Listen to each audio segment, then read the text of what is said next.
Welcome, welcome, welcome. Money Mondays with Jeff, where we talk to dope financial professionals and business owners, and we get some wealth strategies to help close the wealth gap here in America. And today, I am so excited.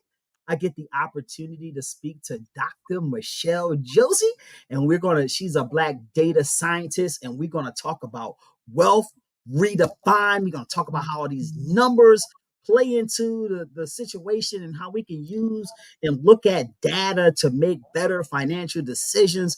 I am so happy, Dr. Michelle. Thank you for being on Money Mondays with Jeff. And thank you for being a dope financial professional. And thank you for all of the work that you're doing to help us to get more educated so we can make better decisions, especially with our money. How are you doing this evening? I'm wonderful. Thank you for having me. How are you? Man, if I was any better, I would be better.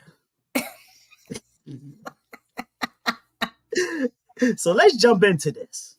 Could you tell us about your background and tell us about data scientists? I know a lot of people are like, what is data scientist and what does a data scientist do? So can you tell us a little bit about your background and how you actually became a data scientist? Yeah, absolutely. It's funny. I had a podcast recording with another data scientist, and her story was very similar to mine. I started off thinking I was going to be a math teacher because I was Really? naturally good at numbers. I loved all that, love money, love numbers, but I didn't really have a lot of exposure to what I could do with that as a career. I just only knew math teachers because that's the only thing I saw. And so, I went on to college to become a high school math teacher.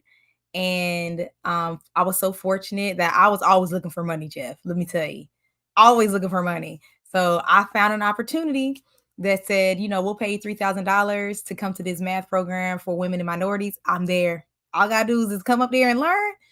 I went, got my money. But while I was there, I saw the statistics group present. And I Okay. was like, this is so cool. I'm sure that's the opposite reaction that everybody else listening had.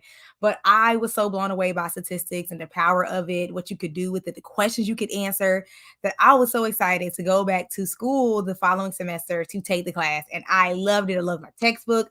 I loved everything about it, so much so that I went and got my master's in it. And, just kind of working, figuring out life. I'm like in my 20s. And so I was working as a research assistant. I'm a fast forward past the teaching part because y'all don't need to know about that. I just said I ain't coming back. I was a research assistant and she encouraged me to go back to school. And I was like, for what? And she was like, for epidemiology. Now, I always loved our community and I always was concerned about our health. And it gave me a playground to actually use my master's in statistics. So I went. While I was there, I needed money, Jeff. I needed some money. Yeah, it's always about I always come back to money. Listen, I'm one thing I'm not going to be is broke. Okay. So I need a job. And so one of my colleagues at school, he was like, hey, we got a position opening. We need someone with your skills. I said, sure. So I talked to the boss. He just needed me to say yes. Got paid $25 an hour. This is some years ago. And as a data analyst. And I was like, cool. I mean, it's using my skills. Ain't nothing, ain't no thing. Then I got put on full time, and my role was a data scientist. And it was doing all the things that I naturally do as a statistician, as a math person, as an epidemiology, as an epidemiologist. I just now have this cool title of a data scientist. So it went like this, but I made it to be a data scientist. That's probably a lot longer than you expecting. But that's okay. What does a data scientist actually do? So yeah, I like the simple way I like to say it is we solve problems using data. So Okay. for example, you want to know, was this program more effective than this one? It's just like kind of how they do clinical trials. They want to Okay. know does this drug work? Or we want to know if we put in try this marketing campaign, will this actually turn our metrics? Let's predict how it would turn out. So we do answer a lot of different questions that come up in the business, and we Okay. just use data. We don't trust our gut because a lot of times we don't have the context. We don't know. And so until you tell us, then once you tell us what to do and what you're looking for, we'll go figure it out and go play around. Okay, that's good. That's good. Because I was thinking I had a totally different impression of what a data scientist would do. I thought it was one of those kind of things where you sit behind the table and you look at numbers and you look at those numbers and you say and you help uh maybe people make decisions based off of the numbers that you're looking at. I know it's a little bit more deeper than that, but um on those same lines, like how does a data scientist see big data and analytics really shaping when you talk about you love money, right? So how does the big data and analytics like shape personal finance and wealth management? Like how does those connections how are those connections made? Yeah. So you have people, so data scientists are everywhere. They're insurance companies, they work for Ulta, and they work for investment companies. They work for people that, study stocks. Because if you think about almost anybody that's familiar with the stock market, is familiar with those images, those candlestick graphs, you know what I mean, those candlestick charts. And so that's data at work. It's using historical data to give some type of picture of what could happen, even though they always say past activity can't predict the future. They always say that, but that's all you have. And so all that is big data. Every single trade that's happened, every single event that's happened in the stock market, using that historical information to point out, to paint that picture of what's happening and what could happen tomorrow or even a month from now. So that's a more realistic example for the listeners as it relates to money. But being a former financial coach, I think I'm always going to be one because I do like money and I want people to succeed with their money. I think about the more practical ways of thinking about numbers. It really is just knowing them. Like, how much do you make a month? How much of your income is going to your housing, is going towards expenses? And so that's how I always think about your personal, like for the average listener, we're talking about your personal data. How much can you actually afford to live off of? If you lost your job tomorrow, how much would it take each month to live for 6 months? Like those are those personal numbers. So it doesn't have to be big for the everyday person, like big data. It's really your personal numbers. And it really is thinking about how much do you need to live, because we already see these jobs ain't loyal. And even for entrepreneurs, it may be a month that's slow. Do you have the minimum amount of money in your reserves, in your savings account, to be able to make it through those slow months without having to, start draining other savings accounts? I'm glad you touched upon that because as a financial advisor and strategist, one of the things that I like to talk to my clients and prospective clients is making sure that you have enough money Hmm. to take care of an unexpected expense.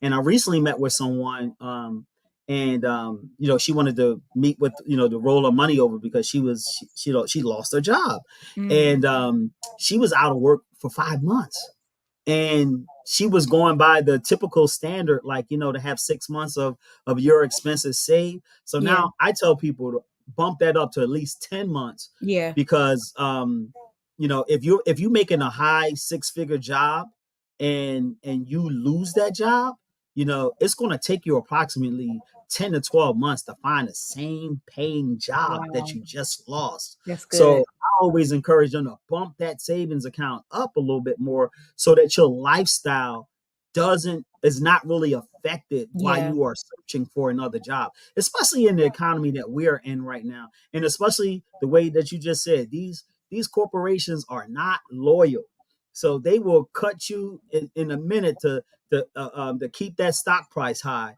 yep, So you got to make sure that you got the reserves in place to hmm, and I like what you said about using your personal data, because everybody's information and data is different, and people hmm, have different money ideas and different money goals. yep, So make sure that you get that system in place for yourself. Now, as we talking about data, I know you mentioned earlier that math was the thing that you were studying before. yeah, So if there's some kid out there watching this program right now with their parent, right? What subject, if they are fascinated like you are with data and understanding data outside of math, like what subject should they really be concentrating on, if they want to pursue a career in data science and in finance, like what should they be yeah. focused I would say, I have a special place and love for statistics. I would definitely encourage anyone that loves numbers and data, interested in it, just to try it out. Because some people have, it's such a dual relationship people have with statistics. They either hate or love it. It's really no in between. And Really? so I loved it. And that makes Okay. it easy for me to do my job. They Okay. actually, Jeff, have new courses. Like this stuff did not exist when I was coming through. So they actually have majors and concentrations in data science and data analytics. So students can actually now take those courses, even in business analytics. Like if you're interested in, you don't quite know, business analytics is another way to kind of get your way in to understand about reports, like the type of reports you have to make. And a lot of those are, numbered heavy reports. So if you're kind of just curious, you don't really know, try some type of business analytics or data analytics. Try to get an internship, because I was actually talking to a young lady and she said, I kind of like what I do, but I want to see what else is out there. And that's really the only way to know if you are in the career that you want to be in, is you try different ones. So if you can get a internship in accounting and finance and data science or analytics, test it out. You may love it, you may hate it, but at least you know which direction to lean into. That didn't work for me because I thought I was going to be an accountant all of my life.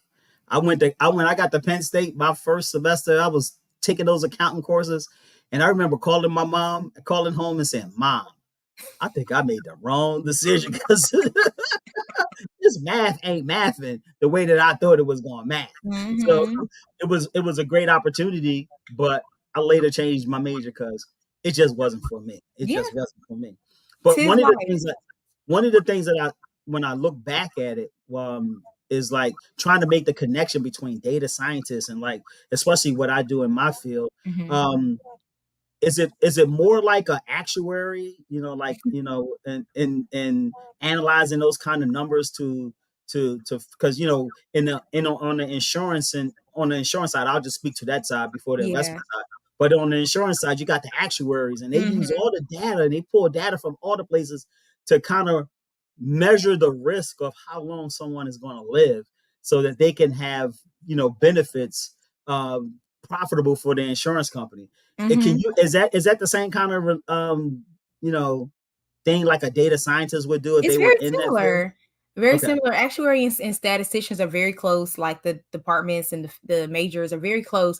They don't necessarily use the same methods we use, but okay, that we're pretty much trying to answer the same question. So if they ask us to, hey, we want to calculate those at high risk for, because that's actually stuff that we do, calculate okay. those at high risk for this particular condition or going to the hospital or churning.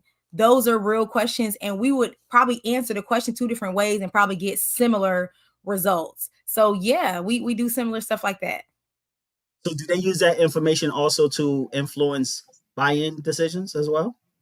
Buy in, what do you mean by buy in decisions? Like for products, for people, like when they're testing a new product or service out, do they use the data that they've collected to kind of say, oh, this is going to be a hit, or this is going to be a miss, or we should put some more money in this area, or we should test these products out more? Because I'm kind of I'm thinking like that. What is those little groups that when they get people together in Focus groups? the focus groups? Mhm. So is that the step before the focus group? Like they use the data, then they get the focus group to test the data Honestly, out. I think it's simpler than that. So the step before the focus group Really? is just a market research study. It's Okay. literally just a survey. So it's just Okay. like, they'll put it out there. Would you like this? Would you be interested? Da da da da. And then if they get enough buy-in of getting, well, this is at least what you should do, because there are Okay. plenty of companies that do stuff without consulting the public or their actual customers. But you should do some type of feeler, and that is some type of and it may be either way depending on the how they want to do it. It could be the focus group, it could be the survey, but typically you can do the survey, get a feel like, does this make sense? What's the price point that you would pay for? I'm actually in the process of doing something like that. The price point that you would want to do, is this of value to you? And then you talk to the focus group, you get to kind of get more of that qualitative of like the whys behind it, and you get to know more of what the survey couldn't tell you. But yeah, like that's so it's like it's a lot more simple than just like some big number machine. It's just like do the survey. This is Jeff. You on Money Mondays with Jeff. We talk to dope financial professionals and business owners on strategies of building wealth. We're talking to Dr. Michelle Josie from Mogul Beginnings, who's a data scientist, and we just having a great conversation about how numbers and how numbers influence different things that we do. And I'm kind of like fascinated in this conversation because I never knew such a world existed. I mean, you know it exists, but you never have an opportunity to talk to someone in this area. And what I love about it, especially being a money nerd, I get those money nerd vibes from Dr. Michelle, and I want to know like what really sparked your passion about this data. I know you mentioned about the money. I mean, the money was the initial thing, but what has driven this thirst for for this data thing that you're pursuing right now and understanding it, and more importantly teaching it to others to help them to make better decisions in the areas of what they're doing. Yeah, so I mean, simply put, this is just something I'm good at, Okay. and it's a way that I can be an entrepreneur. But the bigger vision behind my data consulting company is to open the doors for more people of color to enter the Okay, talk field. about that. Yeah, let me tell you why. So, being that I'm in the field, I see what salaries are. I see what, I'm on LinkedIn and jobs, and I see all these different salaries. These are six-figure jobs. Like, you can come in entry level at a six figure or very close to it, remote position. So these are very lucrative careers, and where you can have a good life. And so, being that I care so much about generational wealth, we all know that you start wealth by buying a house. Well, what do you need to buy a house? You need an income. You need six, what was it, like how many months income you need? 6 months income. I say For 10, but go ahead. traditional. We'll say we'll go with 6, but I want that bumped up to 10. But go ahead. Well, no, not necessarily reserves. I'm talking about for the bank to see. So you need employment. Employment, yes. And so you need the Debt money. to income ratios. You need Yes. money. You need the money and you need the employment to go the traditional home buying route. And so that's kind of how I see my role. So even though I'm not operating as a financial coach anymore, I see this as an opportunity to position other people of color to get their wealth journey started. So get them a high paying career so they can get them a home. They can start building wealth. They can start investing aggressively. Because I'm like, if you have a high paying job, you have a higher chance. Not to say it's going to happen, because we all know that ain't the truth. Got high earners still struggling. But if you are a high earner and have some financial literacy, which I probably will incorporate as a part of my agency, but if you have the financial literacy, you have the high earner, you are a high earner, you are more likely to achieve that wealth that you are seeking because you just have it. You have the stuff and the stuff up here to be able to do it. And so that's the motivation behind it for me. It really is it goes back to closing that wealth gap. And I think the education part, the financial education part, is really going to be a critical thing to like really get the right information out there so people can Mhm. close that wealth gap. And I think it's more of a tiered approach because you got to make sure that you have some kind of budget management because, Yep. like you said earlier, there are a lot of high income earners out there working and living paycheck to paycheck. They That's just paycheck to paycheck is living is a little bit differently. I know because I see them, I meet with them, and it's really kind of scary at times when you're making two, three, $400,000 and you live in paycheck to paycheck. that's But that's why. a different story. But one of the things that I'm really encouraged about even having this conversation is like how you see data being used to help individuals make smarter money decisions, make smarter investment decisions, make smarter insurance decisions, and things of that nature. So, how do you see that data shaping that decision making and the role that you play in it? Yeah. So for me, data is always, it's like the means to the end. So it's really, like you said, it's that information arm that helps you make the right decision or the next decision. And so data always should always inform policy, whether that's like a personal thing in your household, Like people living paycheck to paycheck. At some point, you got to get tired of it. You are now allowing, so you know what, I'm going to go to this summit, I'm going to go to this course, I'm going to enroll in this. You're now getting some new information. What are you going to do with it? On a grander scale, we're talking about, let's talk about the wealth gap for a bit. And I'll read that stat that I mentioned to you earlier. Let me find it. So it says it would take $7.5 trillion to cut the black-white wealth gap in half. $7.5 trillion to cut the black-white wealth gap in half. Now, that's a very alarming piece of information. So now the onus is on you. It's on the listeners. What are you going to do about it? So I like to make things really practical because data informs policy. That could be something personal, or it could be the government, your local or federal government said they institute something. The same way affirmative action came to be. Affirmative action came to be because minorities and women were being denied jobs simply with being minority or a woman. And so now we have a policy that says it is now illegal for you to do that. We have the Fair Housing Act. It is now illegal for you to discriminate on people because of their color. All because there was data that painted the picture that it was happening. And you have to be so disgusted by what you see that you make a decision to do something about it. And so I don't know if this for what the demographic of your listeners are, but to see that it would take $7.5 trillion to cut the black-white wealth gap in half, and for us to continue to be frivolous with our money and living paycheck to paycheck when we can do better. Because it's one thing if you're just struggling and you're trying to get up, but it's another thing you're making a choice to do that. And making a choice is living above your means. Do you really need that luxury car? Do you really need, you know what I mean? Like, these are decisions. Do you really need to go on every vacation with your friend group when you know you're going on credit and you have more debt than wealth or than money? We don't need negative net worths here. So the data helps you just really get excited or disgusted about something, and then you make a decision about what you're going to do. Data allows you to become excited or disgusted. I like that.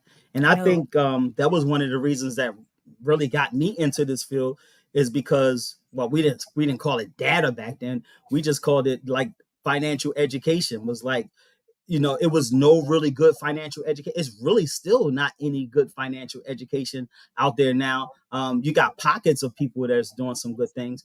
I know that we're starting a movement to get better financial information out there so people can make better and informed decisions. Because one of the things that we live by is that when you understand what's going on with your money, you're going to know what to do. It's just the primary thing is a lot of people just don't understand what's really, really, really going on with their money. Mm-hmm. So if you can interrupt their thinking and be like, hey, here's a blueprint, here's a framework, here's some information, here's some financial education that can help you to make better decisions with your money, you will have more with the money that you have under your management. So that's kind of the cool thing. And I think one of the great things is that we're having these kind of conversations, Mm-hmm. because conversations, a lot of time people get little nuggets that can change their situation. So Yeah. that's what makes me get excited to talk to dope financial individuals like you, because you can spark one thing in a listener by something that you say that can change the way that they're thinking or viewing about a particular thing and get them on the right pathway, Mm-hmm. so that we can really, close this generational wealth gap that's going on. And it's surprisingly, because I recently read a statistic, um, um, that said that blacks are spending we almost at $2 trillion. It was like 1.8 or 1.9 trillion dollars. I forget what the exact number said, but 1.8 trillion dollars made in our economy that came in our fingers, monies that we earned after taxes. And it was like less than 5% of that money was saved and invested out of all of that money. So it's like, what are we going to do? The thing I said to myself, what are we going to do to change this narrative? So Mm-hmm. I'm hoping and believing that getting right financial information out there can get that movement to 10%, 15%, 20%. Because my thought is like, how better would our communities be if that money was, if we did better with the money that we had under Yep. our management? How better will our schools be? How Right. better would our hospitals be? How better will our political system be? How better will our family environment be when we have more, if we could recapture more of that money that we're spending, and more importantly circulate it with our businesses? How much better would our businesses would be? Right. We would have a lot more to show for the money capital that we have earned. um Absolutely. and I think that's a great thing that these kind of conversations are having. I want to switch gears a little bit here. You on Mondays with Jeff. We talking to Dr. Michelle Josie from Mobile Beginners, a data scientist who is passionate about understanding the numbers and how they influence money decisions. I want to switch gears a little bit and talk about machine generated technology, also known as AI. How do you think AI, Chat GPT, and the plethora of other AI technologies that are out there, how do you think they're going to impact the form of the kind of work that you do in data science and influence some of the stuff that's going on right now in personal finance? Yeah, so in my field, it's already here. It just allows us to work faster. Like some people are concerned about your job security. I'm not, because it still need humans to do certain things. Like there are just certain things that AI cannot do, and that's just what it is. But it allows us to do our job faster. So, you know, it's so many like when we're running. So I want to make this practical without getting too nerdy on you. So let's say, No, we like it when you get nerdy. you know, let's say, you're an entrepreneur. Okay. And you want to predict which customers are going to not return. Like, you know what, you have some type of program, they're in it, and people come and go all the time, but you want to know which ones are high risk for leaving over the next 6 months. So it could take, there are infinite number of possibilities that you could actually, I mean, they're finite, but it's a lot of possibilities that you could do to try to find the best model to get like that best prediction. That's like, oh man, we're like, it's predicting like 89%. Like that's good. So you're right 89% of the time. That's fantastic in my world. Okay. Okay. But it depends on how much data you have. There's so many different ways you could put in there. You could put in their spending habits, how long they've been with you, their gender, their family structure, what products they bought, all these different things in there, and you can transform it. Like, so it's getting bigger and bigger in the amount of time that it takes someone like me to try all these different combinations. It could take a lot of time. Well, AI will do that for me now. Okay. I'll just give it like, hey, this is what I want to do. This is the data. Go work it out. And it'll physically run all those different models for you and say, these are the best ones. So now all I got to do is do something with the answer. So it speeds our job up. Now, for the world of personal finance, I just think about it as the different widgets that pop up. Think about the different widgets that pop up on your banking apps. Mm-hmm. Now it's showing you how much you're spending in each category. It's actually learning what stores, what transactions or what category. That's all technology. So it's capturing that kind of stuff. It's predicting like what's your balance going to be next month based on your previous spending habits. Wow. So it's cool, the things that it can do to help you get ahead and make better decisions. That's really all it's trying to do. So it's like, if you're, if you always have a low balance every month and you see that, now actually you got to actually open that part of your banking app, because it's a lot of banking apps actually do some of that cool stuff now. Open that part of your banking app. If you have not done that yet, look at that, like the budget analyzer. Go look at it. It's going to tell you how much you've been spending, and it may even predict, if it's not there yet, it's coming, how much you're going to spend next month. It may even predict how much you possibly could save if you stop spending like this. If you cut your spending by 20%, this is what you could save by the end of the year. So those are the cool things that's going personal finance. I mean, the world is so big, and you never know. I mean, you even think about stocks. Like I'm sure there are so many people that's trying to find the best stock picks, all that stuff using AI technology. The only thing about stock picks, not to say, because I'm sure there are people that are very accurate. The only thing that you cannot predict are world crises. Nobody saw COVID coming. So nobody saw the stock market doing that, because I was in the stock market at the time. I was actively trading, Jeff, and I was like, what the frick is going on? I remember I was calling up. I was like, okay, I don't understand. This was a good pick. Like, what's happening? And then I actually looked at the grand scheme. I'm like, oh, this has happened across the board, not just with the stock that I chose. This has happened to the world. That's the only thing. Like, that's the thing about robots. It can try its best, but some of these phenomena that happen, it can't predict those things. Interesting. That's a very interesting perspective. I like that. Are there any common like misperceptions people might have with data scientists? That we don't know how to hold conversations. Now, You gotta talk about that a little bit. I probably am a little different than a lot of the number people, that I am very lively and I have I can have an outgoing personality, but I was a teacher. So, I learned how to talk. I learned how to be in front of people. I know how to be theatric. I used to want to be an actress too, Jeff. So I know how to be theatric and full of drama when I need to. So that is a common misconception that we don't know how to have conversations with people. But we don't have a magic wand either. Like we only are as informed as the data is. So we can't, you know what I'm saying? We can't see the future. We can only use what we have. And one thing that we like to say is garbage in, garbage out. So if you give us shoddy data, and I'm thinking in the world of like business owners and entrepreneurs, like you're trying to get some questions answered, you come to us. Even the large corporations, they do it all the time, and you have junk. We really are not magicians. I'm like, I can do my best, but I can't go back in time and get it either. I can't go back in time and make it better. So we're not magicians. We can only use what you give us. Gotcha. So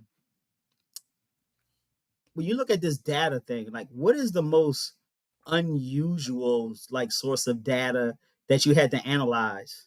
And through that in the analyzation, what did you discover? The most unusual, that's a good question. Let's see. I would say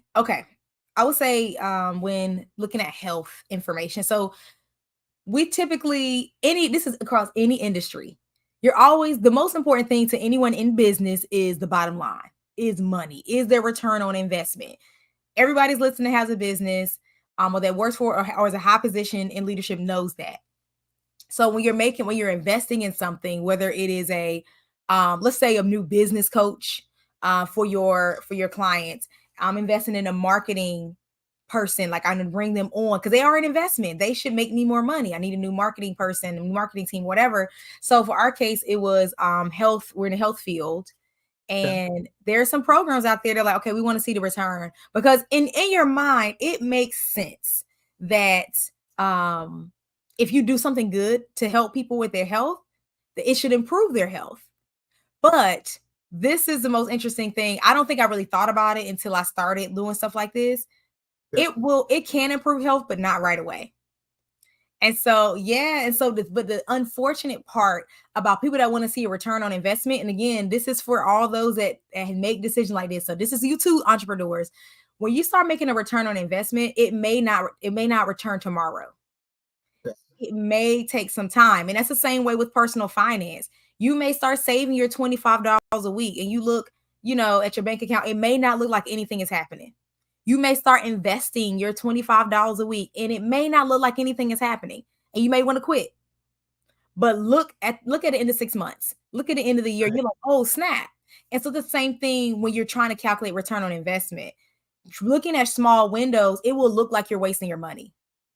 You're like, man, we invested all this. They're not doing any better. It's not any different, but give it a little time. And now, if you got money, if you need a return in 2 weeks, then that's not the investment for you. You need to do something else. But if you know that this has been proven elsewhere to be effective, then you got to give it a little time. And so that's what a lot of people do not want to do is take the time to see it through. So that's probably one of the biggest things that what's surprising is that even though things make sense in your head, in real life, it takes time to see that play out. That's why the old folks always say, it's all about seed time and harvest, to make those things work and sprinkle a little patience into that as well. Right. Um, so check this out. Like, I was thinking, like, here's a fun question for you, right? Like, suppose you had a superpower, right? And your superpower, you had to incorporate data science into your superpower. Like, what would you be? What superpower would you have? And more importantly, how would you use it? Okay. Now y'all don't judge me too hard. Don't call me too nerdy. And don't think I'm gonna do this in real life because I don't think I can. It's too many rules around it. Okay. But honestly, Jeff, this is what I was thinking. Come on, break it down to me. So you know how everybody wants to know who's visiting their website? Uh-huh. I would totally figure out a way like to figure out, okay, as much information about that person as visiting your website as possible. Because the only thing we really know is you can use like Google Analytics. You can see like, okay, what state they're in, what gender, maybe their age group. Facebook ads allows you to do that. But I'm like, if I had a superpower, oh, I'd be able to see everything, their spending habits, you know, what type of websites, type of social media, all that stuff, because now I can frame my perfect avatar. And you know how much money I could make from saying I know how to do that. Like, oh yeah, if people visit your website, I can tell you exactly who they are, and we can form your perfect avatar, and we can go target them and get the right person every time. Isn't that like what the Pixel does? Or like the Facebook Pixel follows you all It's everywhere very that you again, go? it's like you get their age group, gender, and maybe their like state, their Okay. region. But that's about it. Like you really don't know what So else. what other things you gonna add in on your on I'm gonna call it the data science pixel. What else is gonna be on there?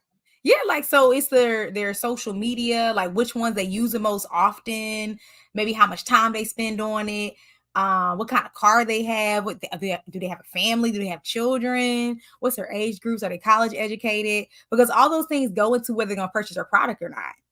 And so I want to know because that's usually what people want to know. I want to know who is like they literally like those are questions that my company answers all the time. Who is purchasing my product? I don't know. Because they know people are showing up, and sometimes they have a very high level understanding of who it is. Oh, I know it's women. They're about around this age, but they don't really know what's like that real driving force. It may be because these are women that have children and they're stressed out, and I don't know, they're tired of their husbands too, and then they purchase your product because it makes them feel better. That's very specific, and so if you could, that's why I'm like you could point to the right person every time. I can make me a lot of money. So the Pixel is great. It'll, it just kind of give you that omnipresence, as I've heard someone say that. But it doesn't always I like doesn't your it doesn't idea. make your conversion rate 100%. But I if you like can your get your idea. conversion rate up, I, I got 5 on it. I like that idea. I don't think the FCC and these other regulators would allow us to do that because that pretty much is like Hey, spying on hey, people. did you see the recent interview with Janet Yellen, and they were Mm-mm. talking about the new FinCEN regulation and how they were tracking everyone's bank accounts and looking at banking behaviors and what they spending their money on. It was like some big thing, that was coming out, and then it got hushed real fast. You know what I mean? So I'm looking to see like what's going to be what's going to happen as a result of that coming out, because Mhm. apparently there is some kind of technology right now that they're utilizing to do that right now. um I so mean, that's think about the interesting. banking industry. They literally see it. Like, remember I was talking about your spending analyzer? Mhm. So it's not even like they have to do anything sneaky to get it. Yes, in that. You make transactions with that banking company, so they see how you're spending money. They already categorized it. They probably have other categories underneath that we can't see. So it's just like Mhm. unnecessary spending versus spending. What percent of these incomes is mortgage? What percent of people are paying rent with it? Like it has to have to be electronic now. So we don't know what's happening if you're using cash and stuff. But even people that pay checks, you write something on that check, it can read, there's technology to be able to read what this is for, who's to. So that's actually not shocking. But if you think about the banking industry, they have products. Mhm. They have products they need to sell you. If they don't see not one mortgage transaction and they see you make enough money, They're going to be sending you some advertisements for a they want mortgage. you to get a mortgage. If Mhm. it's the same way, like using your if they see you have a mortgage and they're gonna start us to send you information about getting a HELOC. You can take a loan out on your home. So all it Mhm. is just a way to push their products. Now I don't know if they're selling that information or what. I don't know. Because Okay. that's very lucrative. That data is the new oil. So It's just like if I can find the people that I'm looking for to buy my stuff, I can don't have to waste so much of my advertising dollars. That's really the name of the game. Mm-hmm. Getting a return on your investment without having to spend as much. Is the name of the game. No, I think the name of the game for most of these businesses is do whatever the hell you have to do. Excuse me for saying hell, but do what you got to do to increase shareholder value. So Mm-hmm. that means a plethora of things that you can do to make sure that you increase shareholders' value. Because Whether it's shareholders ethical are or not. greedy and they want their money on a monthly or a quarterly basis. Mm-hmm. So that's the name of the game in corporate America, at least from Yep. my opinion. So Mm-hmm. finally, for our viewers who are fascinated, I mean, fascinated by data science, what advice would you give to someone looking to incorporate data science into their, let's say, into their money habits, their financial planning, or even into their career? What would you tell them? Yeah, for your personal, I would say first of all, start with a budget. That is your personal data. If you have never budgeted before, I have plenty of people that can help you with that. That is your personal income. Like there are trends to your spending. The banking industry is literally mapping it out, whether you are or not. So why don't you get ahead of it? Like those are things I used to work with my clients about is like, let's actually take a look at your spending over the last 30 days. And they're shocked and sometimes disgusted because how much they're spending and not saving. And so take the time to analyze your own stuff. How much are you spending out to eat, going out with your friends on things that actually make sense? So saving, spending money, maybe you're a charitable person. Compare those things because my pastor said something that is I will stick with me for the rest of my life. You show what's important to you by where you spend your time and your money. You could say something is important, but if you're not spending time with that person or those things, or if you're not spending money on it, it's not really important. There, it's all talk. And it's a lot of you, if you actually analyze your personal data, you will see that you are all talk. And I'm sorry, I got to beat you up a little bit, but I want us to do better. It's $7.5 trillion, just the half the So wealth gap. we're not going to talk at the half. We're going to say we $15 trillion. We 15 trillion to close that wealth gap. So we got to be disgusted by some things. So that's your personal side. For those of you that are interested in a career change, I promise you a lot of people are changing career fields to data science because it's very cool. Its field is growing 30% over the next few years. Like it's in demand. So if you are, I would just go look up some free courses online, data science class, learn how to code, learn how to use Python, learn how to use SQL, because you're gonna need to know how to do that. Learn how to speak the language that we speak. Like there are certain things we say to each other that we just get. And honestly, just the data world in general, it's so much bigger than what I do. Like people ask me stuff, I'm like, I don't do that, and I don't know how to do that, and I'm okay with that.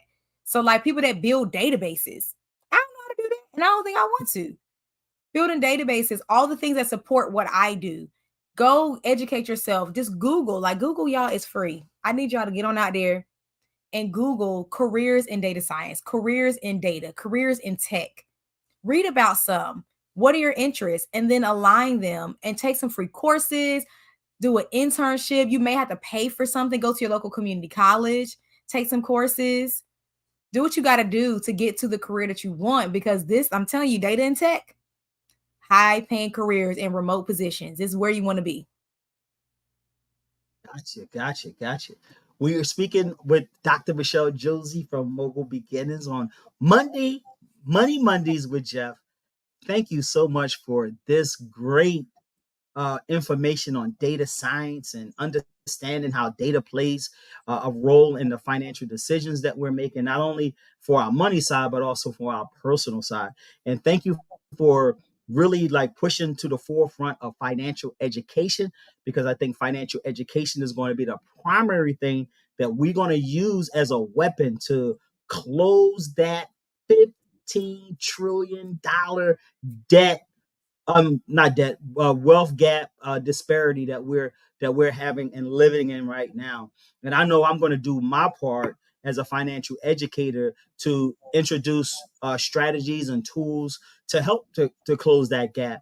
And one of the things that we're moving forward with is teaching first generation wealth builders, business owners, and real estate investors how to leverage life insurance, cash value life insurance, to not only replace their income, but also to buy assets Mm-hmm. that is going to produce monthly cash flow. And by having those combination of things, you are on the road to setting up a money system that's going to assist in closing that wealth gap, because we're going to use a lot of the strategies that the rich have been using to get wealthy Right. for us. Because if it's good for the goose, it should definitely be good for the gander.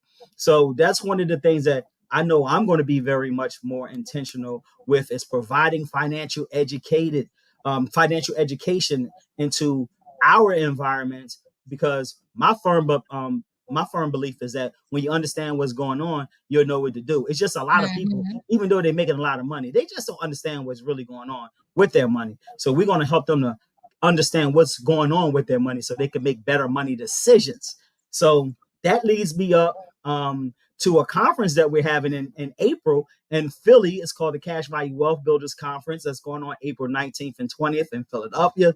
You can go to www.cashvaluewealthbuilders.com and check out all the information and register and get your ticket. We're going to have dynamic speakers that's going to come in and talk about all aspects of money, overcoming financial trauma, understanding money management, talking about personal credit and business credit, and how you can leverage life insurance to buy assets and replace your income, and different various things in real estate, and how you can maximize the money that's coming under your management and save a lot of it in taxes, where you don't have to lose money unknowingly and lose money unnecessarily. So it's going to be the full package from beginning of your money to the end of your money and all things in between, to help get you more financial educated so you can make better decisions with your money. So make sure you tap in. Join us next month in Philly for the Cash Value Wealth Builders Conference. Dr. Michelle, let everyone know how they can get in contact with you. Absolutely. So you can find me on all things. You can Google this or go to www.mogulbeginnings.com. That's MOGUL, mogulbeginnings.com. Or you can follow me on all things social media at Mogul Beginnings. Thank you so much. Any last words that you want to give to the audience before we end this? I'm not going to step on y'all toes that much more, but take a look at your personal data, make a decision to get excited or disgusted. Like that. Thank you, Dr. Michelle. You have a fantastic day. And thank you for being on Money Mondays with Jeff, where we talk to dope financial individuals and business owners about wealth strategies that we can use to close the wealth gap here in America. Have a great night, everyone. See ya.